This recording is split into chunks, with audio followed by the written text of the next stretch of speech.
Season 5 was a huge milestone for the show Supernatural because it actually wrapped up what Supernatural set out to do. The original plan for Supernatural was a 5-season show.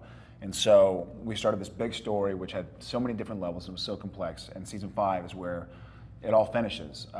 And so we had Sam, my personal favorite was that my character found out that he had to be the vessel for Lucifer, and that was a really strange kind of realization for Jared, where I was like, wait a second, like I signed on to the show 5 years ago, and now I find out I'm going to be the devil for a little bit. It was really strange, but it was kind of, you know, you're telling the story about good versus evil and Satan versus angels, and it was nice to see how it all came together. And I love like the Return of the Jedi, the last book of Harry Potter, where you see all these stories that have started finally get a chance to combine and mix together, and that was sort of my favorite, just the culmination of all these events. Yeah, I will say kind of on the same lines that there's, you know, just this big climactic culmination of all of these stories that we kind of peppered and filtered into the show over the past, you know, 5 years is all kind of coming to a head. And it's nice to see how the things that seemed so mundane and in seasons past actually came into play and meant something in you know, in the end. And so that was kind of cool. It was also it was a big season for Dean, because up to this point, Dean has really kind of been you know, the bystander to the big picture, which is Sam is the chosen one for the vessel of Lucifer. And, you know, to this point, Dean has kind of been the one who's been trying to you know, to save Sam and to you know, to be there to guide him and to keep him from going evil, and has never been a part of that mythology. But in season 5, we learned that Dean is now a crucial part of the mythology, and before then, he never really had that purposeful meaning in the storyline, aside from just being the brother. And so I think that really played well as far as motivation for both characters, because now you've got you know, you've got Sam and his destiny kind of lined up, and it plays into the whole mythology thing. But then now you have Dean, who is all of a sudden now he's a giant part of this story as well. So yeah, it's good.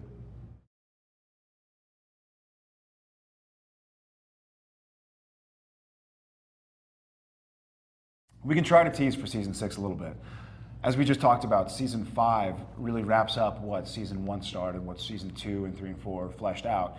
And so season 6, we kind of had to go a whole new direction. And we sort of go back to how the show originally started, which is, you know, we're hunting vampires and demons and werewolves and ghouls and shapeshifters. And we find out that after the apocalypse started, and then after Lucifer and Michael sort of were dispatched, or whatever happened to them, we find out that things in heaven and hell aren't what they seem necessarily, and that there are other factors coming into play. And we find out that the vampires and werewolves and all the ghouls and goblins that we've been fighting for 110 episodes, they're actually leaders of each individual creature, like the alpha vamp, like the original vampire, you know, like where did it come from? And we figure out that we need to hunt these guys down, and maybe that might have some meaning in our ultimate goal of ridding the world of what's evil.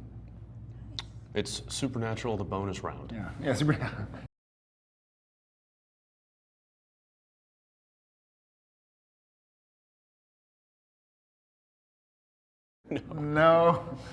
No, we'd have to do the ritual too often if we had to do it every time. Every day we'd have to, you know, get up and do some sort of seance in order to ward off the stuff that we're dealing with. Yeah, plus in season 5, I was Lucifer, so I don't know if there's really a ritual that could kind of... Yeah, how do you ward that off? I don't know how you ward that off when you have to play Lucifer for a few days, so maybe we should have. Maybe that would have helped some things, but...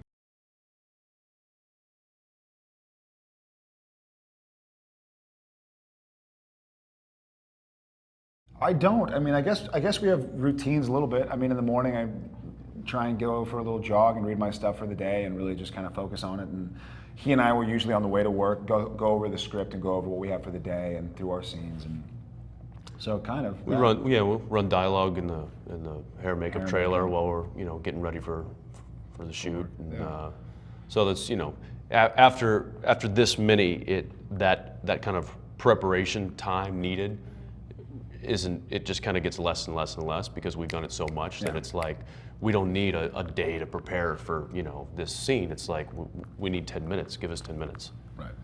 So that's nice.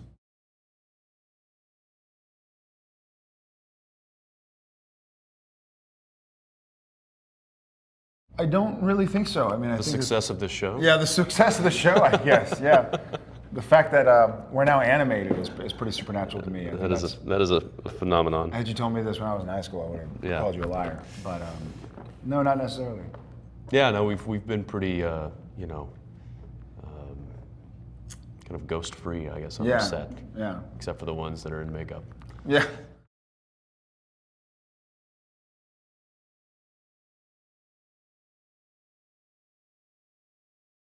I think you get to do a lot more awesome, cool things in animation than you can in reality. I just watched our first episode, and it's phenomenal. And there's so many cool visual effects, and there's so many cool stories you can tell that you couldn't logistically tell in real life. Like there are things you can do with Sam and Dean that you just can't do when they're human beings, And so that was exciting for me. I was actually watching it kind of excited, like as a fan, like, ooh, that was so cool. Like, look at Sam, like he's cool. Look at Dean, Dean's cool too. So that was really fun for me. And then obviously the fact that it's made off of our show is just really flattering. It might also lend itself to opening opening up the door to a whole new set of fans.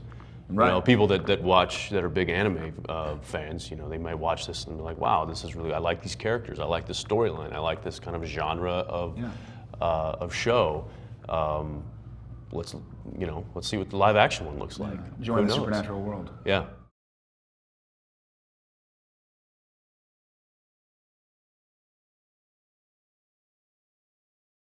It's difficult to capture the raw, rugged handsomeness. And, of me, but they did it well. So good thing they didn't have to for Jensen. It's cool, I mean, I said earlier, I think they fit Sam and Dean very well. Yeah. I look at that and I'm like, okay, well that doesn't look like me, but it really fits Dean, and it looks like a good Dean. I think it's it's a shout out to the live action. It's a shout out to, because you can tell it looks like Sam and Dean, but they've done it properly to the genre, to where they got rid of all my zits, they got rid of all the imperfections in my face. They cleared up real nicely, so I'm grateful. Which took months. Took months by to the do. way. But it's a great looking, cool character that fits the genre. I've seen some anime before, and very cool jagged lines and very like distinct features. So it was cool. It was like, damn, like comic Jared is pretty cool looking. If only. So I'm very excited with it.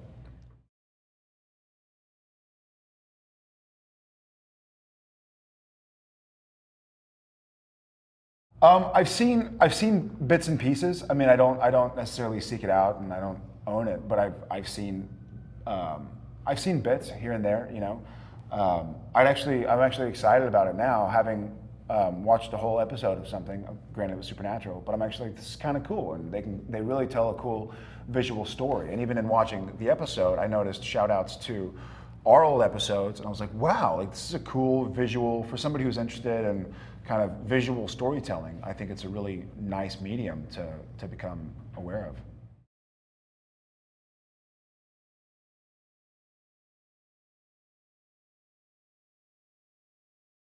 I will say it exceeded what I thought it would look like. Yeah, big time. I don't know. The animation that I'm familiar with is Family Guy and The Simpsons. So, Yeah, South Park. So looking at this, it's just like, wow. That not only is the the animation itself very good and believable, and the details are fantastic, but even the direction, the camera movements, the way that the story is told through the I guess visual storytelling. Through what we consider the lens. Right. It's very in the same vein of what we shoot and how we shoot and what is supernatural. And I think that was really cool. And we watched it in Japanese. It's not yet subtitled, and I think we both felt And like still we were got the apart. story. Like we understood the story. We understood what was going on. We understood just from the visualization and how they told the story kind of through totally the exceeded my audience's expectations. mind. Yeah.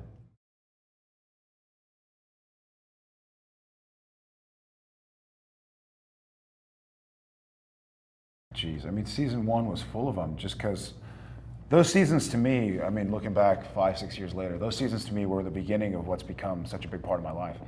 I mean, the pilot, I always go back to the pilot. I love the episode Skin, which is the shapeshifter one that we kind of touch on in this anime one. And that's what I've always said. I've been like, I always remember, because I love the dynamic of two brothers kind of going at it and not trusting each other and who are you, who am I, blah, blah, blah. And so the pilot obviously will always stick out, and Skin will always stick out from season 1.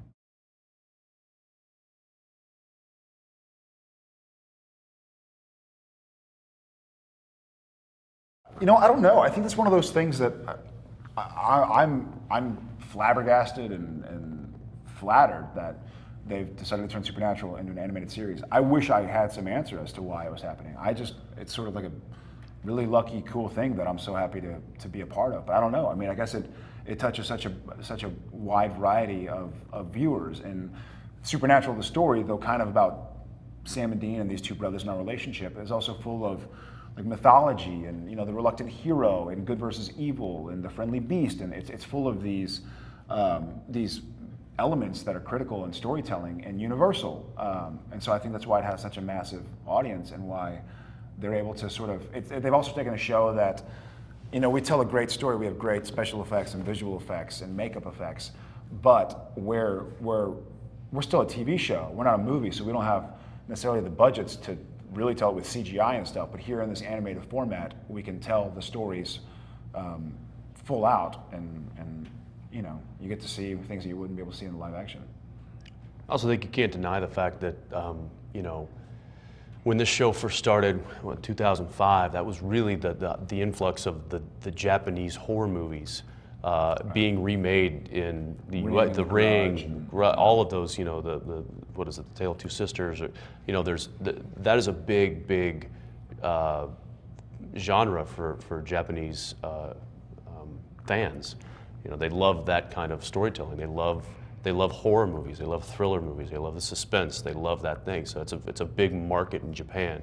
So to me, in that sense, it kind of makes sense that this show that kind of encapsulates that plays to that genre of filmmaking, gets the nod as the first anime. You know, I think that was one of the reasons why, you know, the show is so well received in Japan, is because it plays in that genre, and that is a big genre in Japan. So I think that might have a little something to do with it as well.